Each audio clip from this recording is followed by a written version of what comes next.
A new accusation arrives from Red Bull against Ferrari on the rear wing, which seems to make an irregular movement. But is it really so? In today's video, we are going to analyze this situation. We are also going to see if Ferrari actually hid in the tests. Why didn't the Red Bull's bottom work? We will also discuss Ferrari's Milan event on Thursday, Enrico Cardile's Pirelli tests, and Formula One's earnings. Please watch the video until the end because there are many news we need to cover today. Before we start, leave a supportive like, and now let's see everything in detail. The Fédération Internationale de l'Automobile continues to bring order to Formula One while Ferrari finds itself under the crossfire of Red Bull. The International Federation is reviewing several regulations with the goal of clarifying crucial regulatory aspects. Among the novelties, the changes to behavioral procedures, stricter rules on the formation lap, and new criteria on aerodynamic flexion stand out. The Fédération Internationale de l'Automobile has clarified the regulations for the 2025 World Championship. One of the most significant changes is the immediate application of the black flag with an orange disc. Now, the race director, Rui Marquez, can directly stop a single-seater in dangerous conditions without intermediate steps with the commissioners. We also saw it last year with Perez, who in several situations had raced with a car that was irregular because it had carbon parts that were precariously hanging. This year it's impossible because the race director will stop that single-seater. The pit lane start procedure is also changing. In the past, cars could only leave when the grid had already formed, creating strategic advantages in wet conditions or fuel saving. The Fédération Internationale de l'Automobile has decided to eliminate gray areas to ensure greater uniformity among teams. But let's get to today's emblematic case. In fact, Red Bull accuses Ferrari of having found an illegal advantage through an aerodynamic solution on the SF25. The controversy concerns the rear wing's ability to flex during acceleration. Lowering at high speeds would reduce air resistance, then return to its original position in the Fédération Internationale de l'Automobile static tests. But during the tests in Bahrain, Red Bull, led by technical director Pierre Rocher, reported the issue to the commissioners. The Fédération Internationale de l'Automobile has not yet accepted the complaint, but Red Bull has not given up. It has prepared an official dossier to accuse Ferrari and will push for a thorough check before the start of the championship. According to internal sources, Fédération Internationale de l'Automobile inspectors will visit the Maranello and Woking factories to examine the suspect components. The official checks will take place at the Australian GP next Thursday. However, Ferrari says it is calm and confident that it can reject any accusations without problems. The chaos already begins before the start of the season. Red Bull accuses Ferrari of using a flexible rear wing. Just like McLaren last year, I believe this accusation against Ferrari is baseless. The strong winds in Bahrain during testing likely led to Ferrari using a very light rear wing, and maybe that's why it was bending. Also because last year the issue with the rear wing was about the drag reduction system flap. In this case with Ferrari, the flexion of the wing is not in the drag reduction system flap but would be on the entire structure of the rear wing. But Ferrari will justify the accusation made in Red Bull's official dossier by explaining that the conditions in Bahrain were atypical and therefore they brought a rear wing lighter than they expected for the track conditions and for the wind that was stronger than it should have been.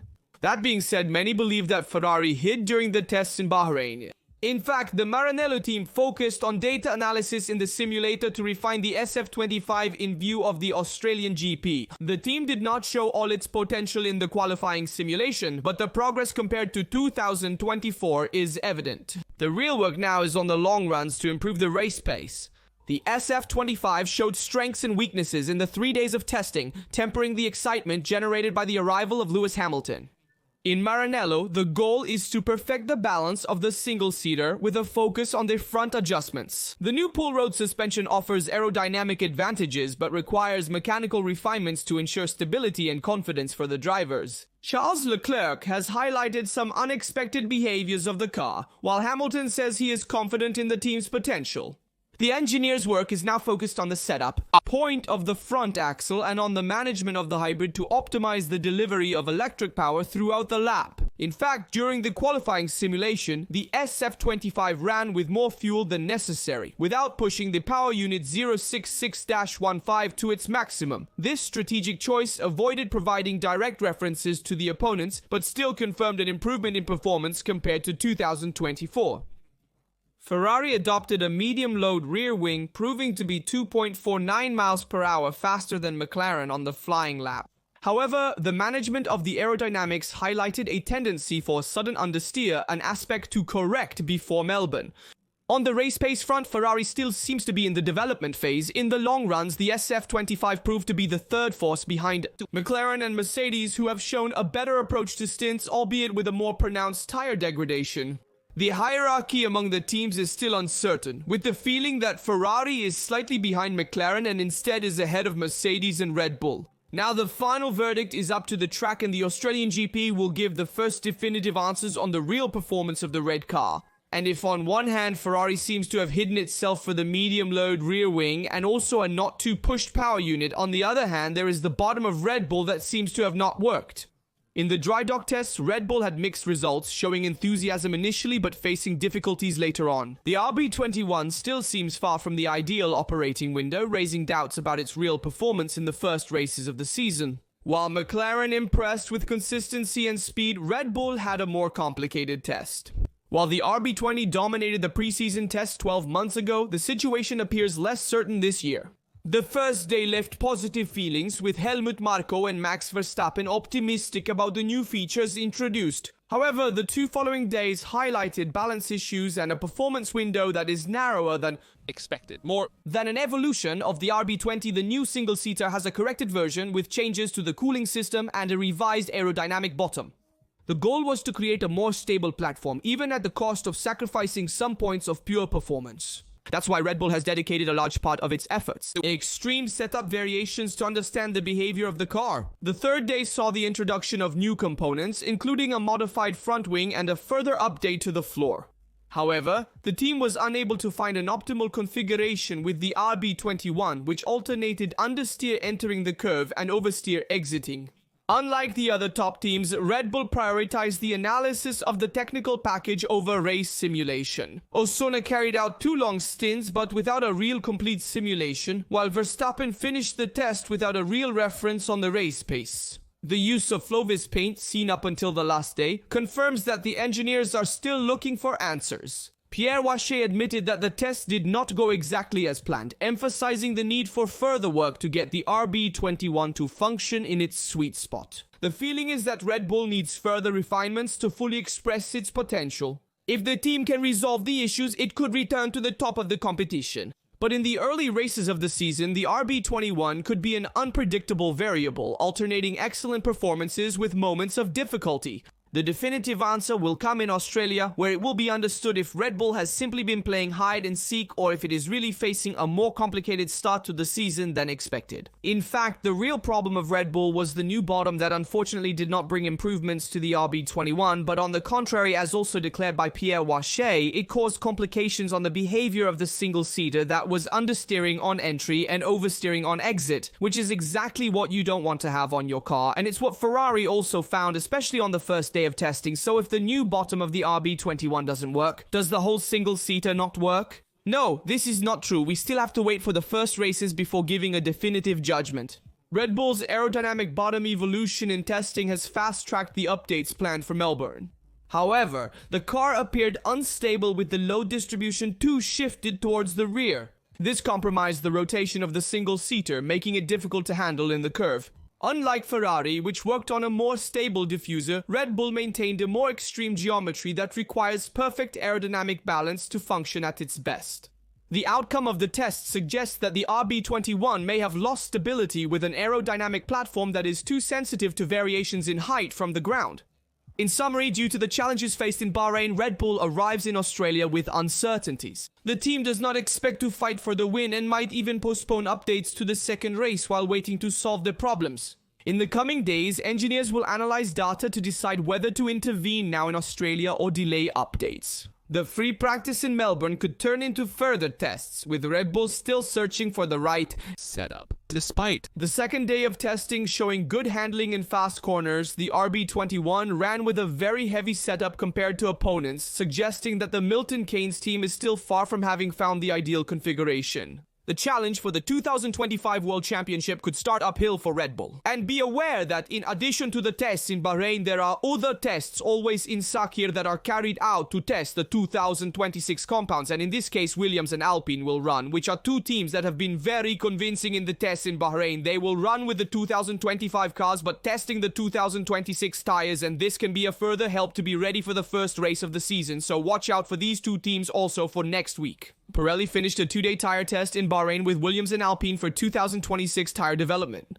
After a first day dedicated to tire construction, today the focus has shifted to the harder compounds of the range, the C1, C2 and C3. Pirelli's goal is to approve the new tires months in advance to be ready for the technical revolution of 2026. The new covers will have a reduced diameter and will be narrower, 0.98 inches less at the front and 1.18 inches less at the rear, helping to reduce the weight of the single-seater and reduce aerodynamic resistance. The Accusation circuit, known for its abrasive asphalt, represented the ideal test bench to test the hardest compounds. Softer compounds will instead be evaluated on less aggressive tracks in the upcoming sessions. After Carlos Sainz for Williams and Ryo Irakawa for Alpine took to the track on the first day, today it was the turn of Alexander Albon and Polaron. Polaron completed 130 laps with a best time of 1.35.4, while Albon covered 120 laps in 1.35.6. Pirelli collected data on over 1,219 miles in optimal weather. Mario Isola, Pirelli Motorsport director, was positive about the nearly 435 miles covered in 2 days, crucial for 2026 tire development. He thanked the teams and drivers for their commitment close to the championship start. Now it's up to our engineers to analyze the information and continue to refine the product for the next generation of single-seaters. Through the program, testing will continue at Silverstone on May 7th and May 8th, with Mercedes committed to the development of wet, intermediate and full wet tires.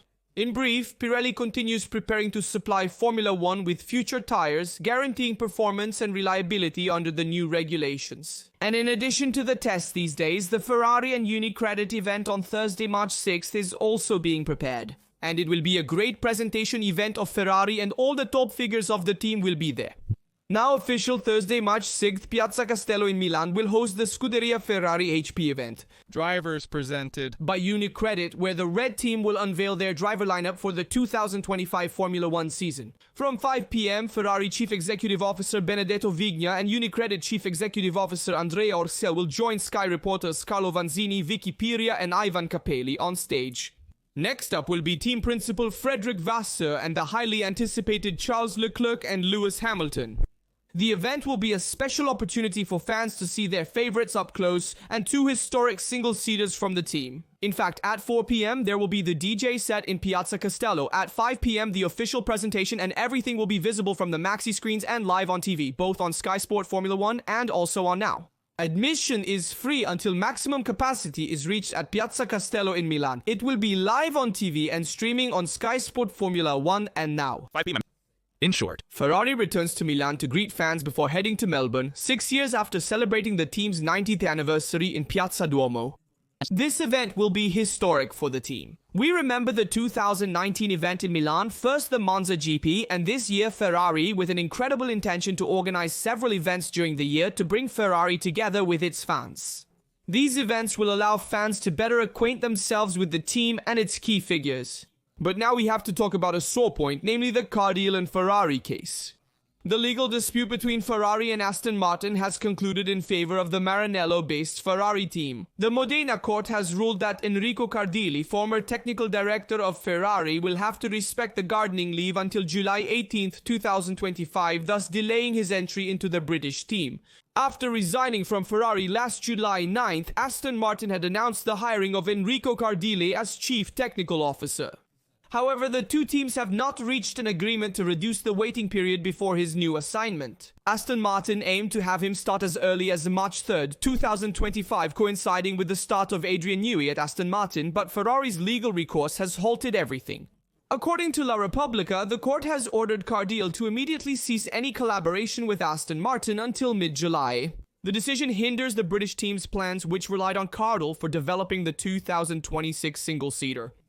With this delay, the Aretino engineer will not be able to contribute to the initial stages of the project. A key factor for the new 2026 technical regulation, Aston Martin will now have to reorganize without him for the coming months, while Ferrari has achieved an important victory in protecting its technical know-how. In summary, Ferrari prevailed over Aston Martin in this contest. So we can say that this is a positive aspect of the story because Aston Martin will start more uphill for 2026 compared to expectations. Adrian Newey, who starts working now in the English team, will always be there, but they won't have a chief technical officer. Like Enrico Cardile, who will only join in July. But why is no one talking about Christian Horner's case from last year anymore? In fact, the British media have ceased discussing it, but the team principal of Red Bull will have to defend himself in a trial before the UK Employment Tribunal following the official complaint filed by an employee for inappropriate behavior. The first hearing is scheduled for January 2026. And the silence that has been so far on this matter, according to The Telegraph, is linked to a reporting restriction order which was requested by Christian Horner himself and approved by the UK Tribunal in April 2024. This restraining order has prevented British media from publishing any details about the matter, effectively blocking any discussion. The ban is still in effect, which is why the English press could not report updates even during the internal appeal, which had confirmed Horner's acquittal within Red Bull. We will see how this case evolves in 2026. We also know that the employee has rejected every proposal from Red Bull and is determined to proceed to obtain justice, so there will not be a resolution with the private agreement. The very latest news I want to bring you are the growth data of Formula 1 in 2024. In fact, the growth of Formula 1 continues without stopping. According to the Formula 1 Group, 2024 marked a new economic and public record, with revenues that reached $3.4 billion, an increase of 6% compared to 2023. The global fan base also grew by 9%, reaching 6.5 million enthusiasts. As Stefano Domenicali, Chief Executive Officer of Formula 1, also stated, "We closed a record 2024 in terms of number of races and turnover. 2025 will be even more exciting with the 75th anniversary of Formula 1 and further growth of our brand. The sponsorship portfolio is the strongest ever and we expect a competitive and exciting season." The revenues from Formula 1 in 2024 come from 29.3% from race promoters, 32.8% from television rights, and 18.6% from sponsorships. Note that the regulation of Liberty Media's acquisition of MotoGP, now set for June 30th, 2025, will also be coming soon. In short, this is a key year for the future of Formula 1, but also for motorsport in general. With continuous growth of Formula 1, but especially the management of Liberty Media. Let me know in the comments your opinion on all the topics we covered in the video. I'm curious, reading and responding to everyone. As always, I remind you to leave a like, subscribe, and turn on notifications so you don't miss any videos on the channel. Check out other related videos from Rastaduto. See you next time.